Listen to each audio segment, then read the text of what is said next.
ይሄ ሁሉ ከሆነ ፍጻሜ ከሆነ በኋላ ኢየሱስ ዳግም ይመጣል ማለት ነው። አንዱ በመምጣቱ በዳግም መምጣቱ ጊዜ የሚያደርገው ምንድነው ብለናል? ሐሰተኛ ወሬና ሐሰተኛ ነብይ ላይ ፍርድን ያደርጋል።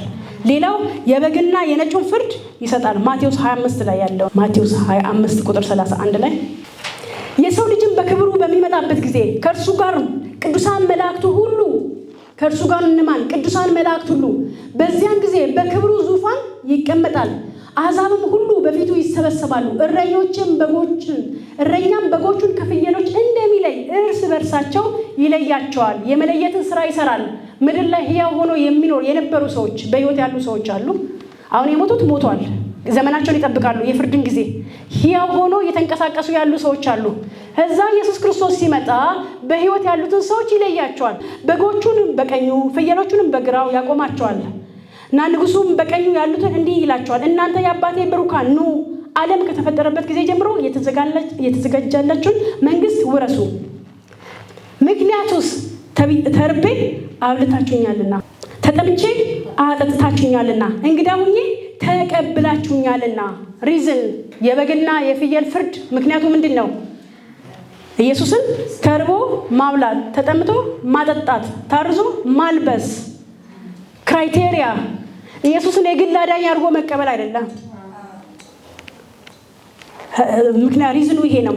ከዛ ታምሜ ጠይቃችሁኛልና፣ ታስሬ ወደ እኔ መጥታችኋልና፣ ጻድቃንም ተመልሰው ይሉታል፣ ጌታ ሆይ ተርበህ አይተን መቼ አበላህንስ? ወይስ ተጠምተህ አይተን መቼ አጠጣንህ? እንግዳ ሆነህ አይተን መቼ ተቀበልነህ? ወይስ ታርዘህ አይተን መቼ አለበስነህ?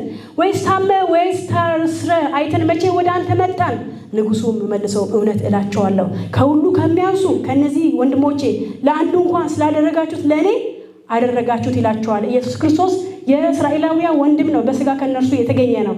ስለዚህ ለእነርሱ መጠለያ የሰጠ፣ እነርሱን ያበላ፣ ያጠጣ፣ የደበቀ፣ ያለበሳቸው እርሱን እንደተቀበሉት ይቆጠርላቸዋል። ሰው ምን ይላቸዋል? የአባቴን መንግስት ትወርሳላችሁ ላይ የተነገረው ማለት ነው። ዓለም ከተፈጠረ ጊዜ ጀምሮ የተዘጋጀላችሁ መንግስት ውረሱ ይላቸዋል። ወራሾች ይሆናሉ። እነዚህ በጎች ይባላሉ። መስፈርቱ የእስራኤልን መቀበልና መቀበል፣ እግዚአብሔር የሆኑትን መቀበልና መቀበል ነው። በዚያን ጊዜም በግራው ያሉትን ደግሞ ይላቸዋል፣ እናንተ ርጉማን ለሰይጣንና ለመላእክቱ ወደ ተዘጋጀ ወደ ዘላለም እሳት ከእኔ ሂዱ ይላቸዋል። ተርቤ አላበላችሁኝምና፣ ተጠምቼ አላጠጣችሁኝምና፣ እንግዳ ሆኜ አልተቀበላችሁምና፣ ታርዤ አላለበሳችሁኝምና፣ ታምሜ ታስሬም አልጠይቃችሁኝምን ይላል። እዛ መቼ አገኘን? ከነዚህ ከሁሉ ከሚያንሱ ከእነዚህ ለአንዱ ስላላደረጋችሁት ለእኔ ደግሞ አላደረጋችሁትም ብለው ይመልስላቸዋል። አሁን በዚህ መስፈርት አናለብስም፣ በዚህ መስፈርት አናጠጣም፣ በዚህ መስፈርት አናደርግም፣ ግን እናደርጋለን። ምክንያታችን በእግዚአብሔር ዘንድ በእግዚአብሔር ዓለም መንግስትን ለማግኘት አይደለም። ኦልሬዲ መንግስቱን አግኝተናል እኛ። እነዚህ ተግባሮች እንፈጽማለን። ትንቢት በሁለት መልኩ ይሆናል። እግዚአብሔር በጊዜው የተናገራችሁ ቃል በዚህ መልኩ ሊናገራችሁ ይችላል። እግዚአብሔር አብሉልኝ፣ አጠጡልኝ፣ አልብሱልኝ ብሎ ማቴዎስ 25 ሊሰጣችሁ ይችላል። ያ ማለት ግን በዚህ እናንተ የመንግስቱ ወራሽ ለመሆን አይደለም። ኦልሬዲ መንግስቱ ስለወረሳችሁ የመንግስቱን ስራ እንድትሰሩ ኢምፓወር ስትደረጉ እግዚአብሔር ያንን ጥሪ ሲሰጣችሁ ነው ማለት ነው። ዓላማው ግን ይሄ ለ7 ዓመት ላይ እስራኤልን ለሚቀበሉ የተነገረ መልእክት ነው ማለት ነው። ይሄ መልእክት እነዚያም ወደ ዘላለም ቅጣት፣ ጻድቃን ግን ወደ ዘላለም ሕይወት ይሄዳሉ ይላል። ዳግም ምጽአት ከመጣ በኋላ 19 የዳግም ምጽአቱ የፍርድ ጊዜ ነው። የፍርድ ጊዜ ያንን ከፈረደ በኋላ ላይ ምንድነው? ዘንዶ ታው ምንም አልተደረገበትም ብለናል። አሁን ግን የዘንዶ ጀጅመንት ይደረጋል ማለት ነው። ላስ ጀጅመንት የመጨረሻው ፍርድ አይደለም። ለሺው ዓመት 20 ላይ 20ኛው የሺው ዓመት መንግስት ያለበት መጽሐፍ 20ኛው ነው ማለት ነው። የጥልቅም መክፈቻና ታላቁን ሰንሰለት በእጁ የያዘ መልአክ ከሰማይ ሲወርድ አየሁ። የቀደመውን እባብ ዘንዶንም እርሱም ዲያብሎስና ሰይጣን ወደ 4 ስም ነው የተሰጠ። አንድ ነው ዘንዶ። የቀደመው ምን እባብ የትኛውን ቦታ ላይ እባብ የተባለ ለመጀመሪያ ጊዜ ሔዋንን በኤደን ገነት ገብቶ በአሳታት ጊዜ አሁን ስራው ግን ገዘፈው ነው፣ ዘንዶ ሆኗል። ዲያብሎስ ነው፣ ሰይጣን ነው። ከዛ 1000 ዓመትም አሰረው። ወደ ጥልቅም ማለት እግዚአብሔር ኢየሱስ ክርስቶስ ከሱ ጋር ማይነካከ ጀስት መላኩ ተላከ ቁልፍ ተሰጥቶት ማለት ነው። ከዛ ይሄንን 1000 ዓመትም አሰረው ወደ ጥልቅም ጣለው አሕዛብንም ወደፊት እንዳያስት 1000 ዓመትም እስኪፈጸም ድረስ በእርሱ ላይ ዘግቶ ማተም አደረገበት። ከዚያ በኋላ ለጥቂት ጊዜ ይፈታል። 1000 ዓመት ነፃ ያደረገ ነው ኢየሱስ ክርስቶስ የሚነግስበት ያለ ተቀናቃኝ ማለት ነው። አክቹአሊ ተቀናቃኝም የለውም።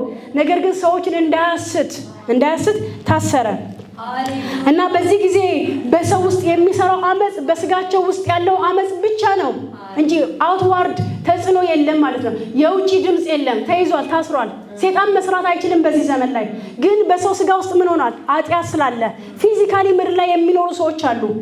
አሕዛቦች በምድር ላይ ይኖራሉ። እነዚህ በግ የተባሉት የ1000 ዓመት መንግስት ነዋሪዎች ናቸው።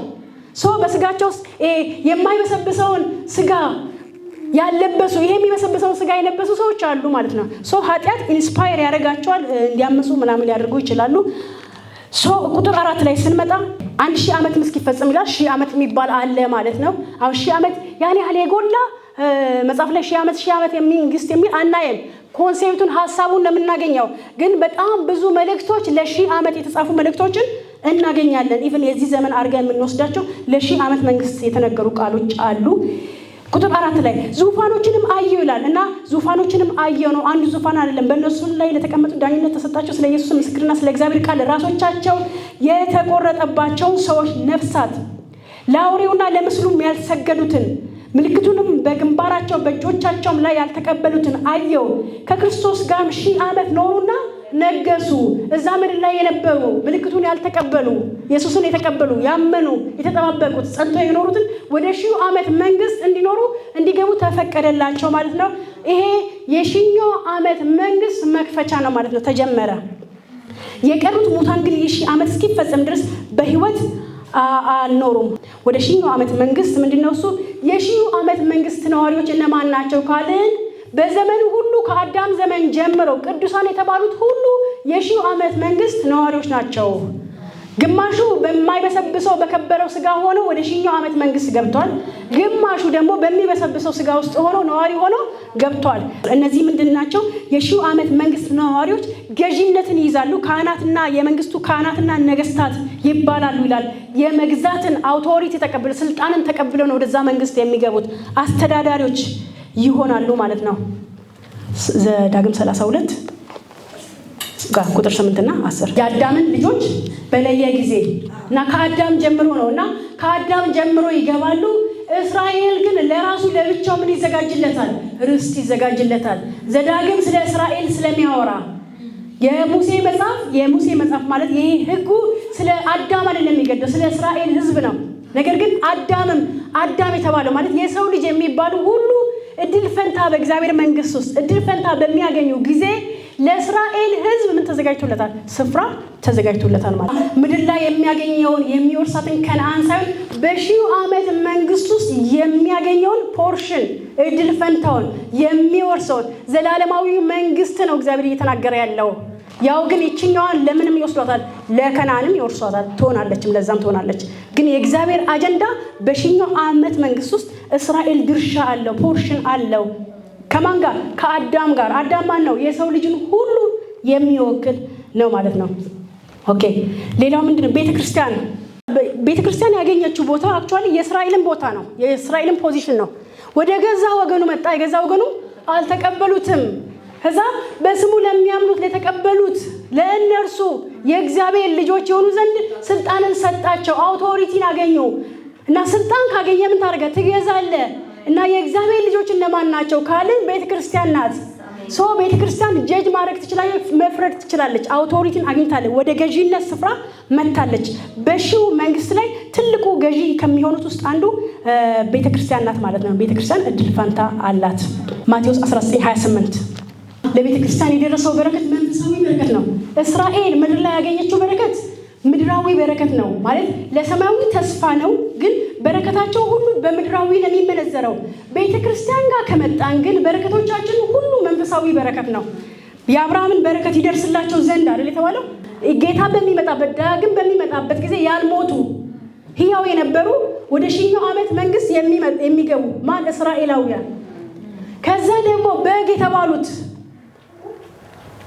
የኔን ከነዚህ ታናናሾቹን የተቀበላችሁ ብሎ ያልፈረደባቸው በጎች የተባሉት መንግስቴን ትወርሳላችሁ የተባሉ እነርሱም በስጋ ወዴት ይገባሉ? ወደ ሺኛው ዓመት መንግስት ይገባሉ። ስለዚህ እስራኤላውያን አሉ፣ አህዛቦች አሉ በስጋ የት? በዛ በሺኛው ዓመት መንግስት ላይ። ስለዚህ እነዛ አህዛቦች የተባሉት ይኖራሉ፣ መጻተኞች ናቸው። ግን አሁን መጻተኛ ሆነው ሳይሆን እነርሱም ባለ መብት ሆነው ያሰማራሉ፣ ይኖራሉ በነፃነት ምድሪቷ የነሱ ሆነው ይኖራሉ። እስራኤላውያን ግን እናንተ ግን ይልና ካህናት ትባላላችሁ፣ ሰዎችም የአምላካችን አገልጋዮች ብለው ይጠሯቸዋል። መቼ? በዛ በሺኛው ዓመት መንግስት ላይ እስራኤል ነው የሚያገለግለው ማለት ነው። የመንግስቱ አገልጋይ ሆኖ የእግዚአብሔር ካህን ሆኖ የሚያገለግለው እስራኤል ነው። እና በዛ ዘመንም ወንጌል ይሰበካል ተብሎ ያልዳኑ ሰዎች የኢየሱስ ክርስቶስን የግል አዳኝ ያላደረጉ ሰዎች ይኖራሉ ተብሎ ይታሰባል። በዛ በሺኛው ዓመት መንግስት ላይ ኢየሱስ ክርስቶስን ፕሪች ያደርጉታል ማለት ነው። በዛም ዘመን ያገለግላሉ። ይህን አገልግሎት ነው የሚሰጡት። ዘካርያስ 8:23 ላይ ዘካርያስ 8 እንዳለ ስለዚህ ነው የሚናገረው ማለት ነው። ስለ መጨረሻው ዘመን ስለ ሺኛው ዓመት መንግስት እና የሰራዊት ጌታ እግዚአብሔር እንዲህ ዳግመኛ ሽማግሌ ባልቴቶች በኢየሩሳሌም አደባባይ ይቀመጣሉ። መቼ? በሺኛው ዓመት መንግስት። ሰው ሁሉ ከእድሜው ብዛት የተነሳ ምርኩዝ በእጁ ይይዛል። ከእድሜው ብዛት የተነሳ በዛ ዘመን የሚኖሩት ሁሉ ረጃጅም ዓመት ይኖራል። ረጃጅም ዓመት እና ይሄ አሁን ያቺኛውን ሐሳብ ለማግኘት መጨረሻው ላይ እንሄዳለን። መጨረሻው አሁን ያየናትን እስራኤል ምንድነው ብለናል? የእግዚአብሔር ካህን ናቸው እና የእግዚአብሔር አገልጋዮች ትባላላችሁ። አህዛቦችን ያገለግላሉ። ስለማን? ስለ እግዚአብሔር ያገለግላሉ። የእስራኤል ዕጣ ፋንታ ድርሻቸው ይሄ ነው። ከዛ ይሄንን ደግሞ ኮንፈርም የሚያደርግልን ዘካርያስ 8 ላይ በዚያ ዘመን መቼ? በሺኛው ዘመን እዛ እግዚአብሔር ካንተ ጋር እንዳለ ሰምተናል። አሁን በዚህ ዘመን ነው ወይ? በዚህ ዘመን አይደለም። ይሄ ፕሮፌሲ የኛ አይደለም ማለት ነው፣ የእስራኤላውያን ነው። በዛ ዘመን አምላካቸው ማን? ኢየሱስ ክርስቶስ በኢየሩሳሌም ነግሶ እያለ የእነርሱ አምላክ ስለሆነ ወደዛ ለመሄድ እነርሱን ይዘው ይሄዳሉ ማለት ነው። ለምን? የመዳኛቸው መንገድ ስለሆነ የአሕዛብን በዚህ መልኩ እናያለን። ሌላው በዚህ በሺኛው መንግስት ላይ የሚሆነው ምንድነው? ብልጥግና ነው። ቅድም የሚያነበን ነው ኢሳይያስ 61 ብልጥግና ይሆናል። በጣም ታላቅ ብልጥግና ይሆናል። ዘካርያስ ላይ ያለውን አነብላችኋለሁ። እግዚአብሔርም እንደዚህ ላይ ወደ ጽዮን ተመልሻለሁ፣ በኢየሩሳሌም መካከል እኖራለሁ። ተመልሻለሁ መቼ? በሺኛው ዓመት መንግስት። የኢየሩሳሌምም የእውነት ከተማ ትባላለች። የሰራዊት ጌታ እግዚአብሔር ተራራ የተቀደሰ ተራራ ይባላል። የሰራዊት ጌታ እግዚአብሔር እንዲህ ይላል፣ ዳግመኛ ሽማግሌዎችን ባልቴቶችን በኢየሩሳሌም አደባባይ ይቀመጣሉ። ሰውም ሁሉ ከእድሜው ብዛት የተነሳ ምርኩዝ በእጁ ይዛል። የከተማይቱም አደባባዮች በእነዚያ በሚጫወቱ ወንዶችና ሴቶች ይሞላሉ። የሰራዊት ጌታ እግዚአብሔር እንደዚህ ይላል፣ እነሆ ሕዝቤን ከምስራቅ ምድርና ከምዕራብ ምድር አድነዋለሁ፣ አመጣቸዋለሁ። በኢየሩሳሌም ውስጥ ይኖራሉ፣ እነርሱም ሕዝብ ይሆኑኛል። እኔም በእውነት በጽድቅ አምላካቸው እሆናቸዋለሁ። የሚጠበቅባቸው ምንድነው? እሱ ወደ ኢየሩሳሌም ይሄዳሉ፣ መስዋዕትን ያቀርቡ ዘንድ። ለማን? ለንጉሱ ለኢየሱስ መስዋዕትን ያቀርባሉ። እና የማይወጡ ሰዎች ላይ ፍርድ ይመጣባቸዋል። ያው በስጋ ውስጥ ያለ ኃጢአት አለ ብለናል አይደል? አሁንም ስቲል ስጋ ያመጻል ማለት ነው። ሰዎች እንዳይወጡ ያደርጋቸዋል፣ ግን ጀጅመንት አለ። አሁን በዚህ ጊዜ ሰይጣን የለም ምናምን። ለምን ሞት መጣ? ለምን? የሞት ምንጭ እሱ ስለሆነ ማለት ነው። ሰዎች በአመጻቸው ምክንያት ግን ሞት ሲመጣባቸው እንጂ 1000 ዓመቱን ሁሉ ኖረው ያው የመጨረሻው ላይ መቀላቀል ይችሉ ነበረ ማለት ነው። ከ16 በፈረስና በበቅሎ በግመልና በአህያ በዚያም ሰፈር ባለ እንስሳ ሁሉ ላይ የሆነ ቸነፈር፣ እንደዚያ ያለ ቸነፈር ይሆናል። በኢየሩሳሌም ላይ ከመጡት ከአሕዛብ ሁሉ የቀሩት ሁሉ ለንጉሱ ለሰራዊት ጌታ ለእግዚአብሔር ይሰግዱ ዘንድ የዳስ በዓልንም ያከብሩ ዘንድ በየዓመቱ ይወጣሉ። ከምድርም ወገኖች ሁሉ ለንጉሱ ለሰራዊት ጌታ ለእግዚአብሔር ይሰግዱ ዘንድ ወደ ኢየሩሳሌም ለማይወጡ ለእነርሱ ዝናብ አይዘንብላቸውም ይላል። ዝናብ አይዘንብላቸው። እንግዲህ አንድ ሰው እንኳን ባይወጣ በዛ በአንድ ሰው እርሻ ላይ ዝናብ አይዘንብም ማለት ነው። ዝናብ ካልዘነበ ረሃብ ይመጣል፣ ይሞታል። ሞት ሀፕን ሊያደርግበት የሚችልበት ምክንያት፣ ሰዎች የሚሞቱበት ምክንያት በስጋቸው ካለው አመፅ እግዚአብሔርን በዛ ዘመን በሺው ዓመት መንግስት ውስጥ ኖረው እርሱ ማምለክ እየተገባቸው እርሱን የማያመልኩ ሰዎች እንደዚህ አይነት ነገር ሀፕን ሊያደርግባቸው ይችላል ማለት ነው። ከምድርም ወገን የግብፅንም ወገን ባይወጣ ወደዛ ባይመጣ እግዚአብሔር የዳስን በዓል ያከብሩ ዘንድ የማይወጡትን አሕዛብ የሚቀስፍበት ቸነፈር በእርሱ ላይ ይሆናል። የግብፅ ቅጣት የዳስን በዓልንም ያከብሩ ዘንድ የማይወጡት የአሕዛብ ሁሉ ቅጣት እንደዚህ ይሆናል ይላል። ለምን እግዚአብሔርን ማክበር መስዋዕትን ማረግ የመዳስ በዓል ምናምን የሚባል አሕዛብ አያውቀውም። ስለዚህ እነርሱን ለማስተማር ማን ተመደበላቸው? እስራኤላውያን ተመደቡላቸው። ያስተምሯቸዋል። ካህናት ሆነው ያገለግላሉ። የእግዚአብሔር አገልጋዮች ናቸው። እንደዚህ ያገለገሏቸው እነሱ ግን በአመፃቸው ቢጸኑ የዳስ በዓል መውጣት እንዳለባቸው ሄደው ለእግዚአብሔር መስዋዕት ማቅረብ እንዳለባቸው እየተነገራቸው ባያደርጉ እግዚአብሔር መቅሰፍትን ቸነፈርን ያመጣባቸዋል ማለት ነው፣ ማረግ ስላለባቸው። በዛ ዘመን ግን 100 እጥፍ የሚታጨድበት ጊዜ ነው ማለት ነው። ለምን አንድ የሆነ ማለት በፍሬያማነት ላይ ተቃራኒ የሚመጣ ኃይል የለም። በሙሉ ኃይል ታይዳለ ተሰበስባለ 100 እጥፍ። ሌላው ምንድነው? ምድርን ሙላት፣ ብዛ ተባዛ ግዛ። ከዛስ ምድርን ሙላት። አሁን እንኳን ምድርን መሙላት አይደለም ያለው እንኳን ምን እየተገደለ እየሰፋ ነው የበዛ ነው። ግን ቢሆንም የሚያስቆም ኃይል አለ። ምን ጦርነት የሚባለው ማለት ነው፣ ረሃብ የሚባል ችግር የሚባለው። በዛ ጊዜ ግን በዚህ በሺው ዓመት መንግስት ላይ ምድር ሪል ወደ መሙላት ደረጃ ትሄዳለች። ሰዎች ስለማይሞቱ ልክ በብሉይ ኪዳን ካየን በማቱሳላ ዘመን ካየን በ100 ምናምን በ800 ምናምን ይወልዳሉ፣ በዛ ይዋለዳሉ። ያ ስለሚሆን ይሄም ይቀጥላል ማለት ነው። ራእይ 20 ላይ እንገባለን። የመጨረሻው ፍርድ ራእይ 27 ላይ 27 ላይ ሺውም ዓመት ሲፈጸም ሰይጣን ከስራቱ ይፈታል እና አሁንም ተስፋ አይቆርጥም።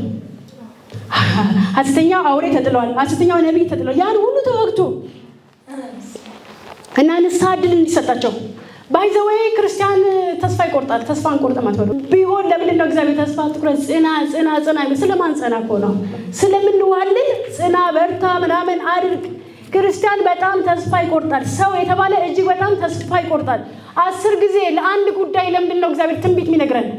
10 ጊዜ መናገር ስለሚፈልግ 9 ጊዜ ስለደከምን 10ኛ ጊዜ መታወንም ሊያጸናን ይፈልጋል። ሰይጣንስ ተስፋ አይቆርጥም። ችኮ ነው የሚገርማችሁ፣ በጣም ችኮ።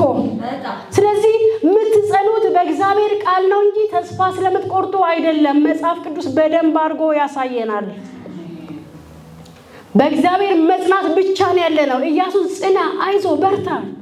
ከዛ መልሶ ቁጥር 5 ላይ ለውና ኢያሱ ምዕራፍ 1 ላይ ከዛ 9 ላይ አይዞ ጽና በርታ አትፍራ፣ የነገርኩህን ነገር እንፈጽምልሃለሁ፣ እኔ ካንተ ጋር እሆናለሁ ይለዋል እየደጋገመ ማለት ነው። ከዛ ጢሞቴዎስ ጋር ይመጣና ጢሞቴዎስ ደግሞ ማንን? ጳውሎስ ጢሞቴዎስን አይዞ በርታ ጽና አትፍራ ይለዋል። ለምን? መፍራት ስላለ። ስለምን ፈራ? ወደ ኋላ ስለምንንሸራተት። ሰይጣንስ አይቆርጥም። ወደቀ እኮ ተጣለ፣ እግዚአብሔር ዘጋው የሱን ፋይል። እሱ ግን ተስፋ አልቆረጠም። እስከ ኤደን ገነት ተንጠራራ፣ የሰው ልጅ ስቦ ሊያወጣ እዛ እስከ ዛሬ በጽናት እኮ ዘመና እድሜን ያስቆጠረ እድሜን የጠገበ ነው ሰውን በማሳት እና አስቡት። እግዚአብሔርን ኢየሱስን ሊዋጋ ኢየሱስን እኮ ፈጣሪ ሊዋጋ ከሀገሮች ሁሉ ያሉትን ነገስታቶች ሁሉ ሰብስቦ ሊዋጋ ከዛም ያስነሳቸውን አኖይንት ያደረገ የቀባቸውን እንኳን እነሱ ወደ እሳት ዲን ቢጣሉ 1000 ዓመት ቢታሰርም አሁንም ወጥቶ ይሞክራል ማለት ነው። ከ1000 ዓመት በኋላ ይሄ ሁሉ ፍርድ ከተደረገ በኋላ ኢየሱስ መጥቶ ምድር ላይ ነግሶ እያለ ጦርነትን ያደርጋል። የኢየሱስን ከተማ ማለት ነው። 1000 ዓመት ሲፈጸም ሰይጣን ከስራቱ ይፈታል። በአራቱም በምድር ማዕዘን ያሉትን አሕዛብ ጎግንና ማጎግን እንዲያስታቸው ለሰልፍም እንዲያስከትታቸው ይወጣል። ቁጥራቸውም እንደ ባህር አሸዋ የሚያህል ነው። የሳቱት አሳዝንም። አሁንም በ1000 ዓመት መንግስት ውስጥ እኮ ነዋሪዎች ናቸው፣ ግን አስቷቸዋል። ከዛ እሱን ይከተሉታል። ከዛ ለጦርነት ይወጣሉ። ከዛ ኢየሩሳሌምን የንጉሱን ከተማ ለመዋጋት ይሄዳሉ ማለት ነው። ከዛ ይሄ ጦርነት በጣም ሲምፕል ነው፣ እግዚአብሔር ስፍራ የማይሰጠው ማለት ነው። ያው ወደ ምድርም ስፋት ወጡ፣ የቅዱሳንን ሰፈርና የተወደደችውን ከተማ ከበቡ። እሳት ከሰማይ ከእግዚአብሔር ዘንድ ወርዳ በላቻቸው። ኢቭን መላእክቶች አልተላኩም፣ ጀስት እሳት ብቻ ከሰማይ ወረደ። ያው እረኒ መሆኑ ማለት ነው። ያሳታቸው ዲያብሎስ አውሬውና ሐሰተኛው ነቢይ ወዳሉበት አውሬውና ሐሰተኛው ነቢይ አስቀድመው ገብተዋል። እርሱ ወዳሉበት ወደ እሳቱና ወደ እግዚአብሔር አክቹአሊ የተወው የማጥራትን ስራ ሊሰራ ነው። ባይዘው አሁን በዛ በ1000 ዓመት መንግስት ላይ አሉ አይደለ? ገና ጌታን መቀበል መዳን የሚገባቸው። ስለዚህ እነሱን በዚህ ያጣራል ማለት ነው። ሰይጣኑን ይፈታና ሲለቃቸው ማንን ነው የሚከተሉት? እግዚአብሔር አስገድዶ እንድንወደው እንድንከተለው አያደርግም። እሱ መልካም ነው፣ እሱ ይበዛል ያ ፍሬያማ እንዲሆኑ ምናምን ነገር በሽታን ከመካከላቸው አርቆ ምናምን ነገር እየመራቸው እያለ እስቲል አሁንም ዲና ያርጎ እሱን ሲከተሉት ይተዋቸዋል ለፈቃዳቸው እና የማጥሪያ መንገድን የተጠቀመበት ለዘላለም እስከ ዘላለም ቀንና ሌሊት ይሰቃያሉ። የመጨረሻው ቅጣት ይሆናል ማለት ነው። ወደ መጨረሻው ቅጣት ገቡ። አሁን እዚህ ጋር ሰው ከአውሬውና ከሐሰተኛው ነብይ ውጪ ያው ሰው ካልናቸው ማለት ነው ኢንካርኔት አድርገው ሊመጡ ይችላሉ። ግን ሰው ካልናቸው ከነሱ ውጪ ሰው እዛ ጋር አልገባም። ከዛ ዘንዶ ገባ የመጀመሪያው። ከዚህ በኋላ ነው ሰው ወደዛ የሚጣለው። እንደ በስራቸው መጽደቅ የፈለጉ ሰዎች ወደርሱ የሚጣሉበት ጊዜ አሁን ይመጣል። የመጨረሻው ፍርድ ይሆናል ማለት ነው። ታላቁ ነጭ ዙፋን ታላቅና ነጭ ዙፋን በእርሱም ላይ የተቀመጠው አየሁ። ምድርና ሰማይም ከፊቱ ሸሹ፣ ስፍራም አልተገኘላቸውም። አሁን ምድር የሚባል አያስፈልግም፣ ሰማይ የሚባል አያስፈልግም። ነጭ ዙፋን የማን ዙፋን? የእግዚአብሔር ዙፋን መጣ ማለት ነው። የመጨረሻውን ፍርድ ለመፈጸም ሙታንን ታናናሾችንና ታላላቆችን በዙፋን ላይ ቆመው አየሁ። መጽሐፍትን ተከፈቱ፣ ሌላ መጽሐፍ ተከፈተ፣ እርሱም የሕይወት መጽሐፍ ነው። ባህርም በእርሱ ውስጥ ያሉትን ይሰጣል፣ ባህርም ይሰጣል፣ ሲኦልም ይሰጣል። ሞትና ሲኦልም በእነርሱ ዘንድ ያሉትን ሙታን ሰጡ፣ እያንዳንዱም እንደ ስራው መጠን ተከፈሉ። ሞትና ሲኦልም በእሳት ባህር ሞት የሚባለው ባዶ ነገር አይደለም ማለት ነው። አለ ጀስት የሆነ ፕሬዘንት ያደረገ ለምን ሞትና ሲኦልም ወደ እሳት ገሃነም ተጣሉ።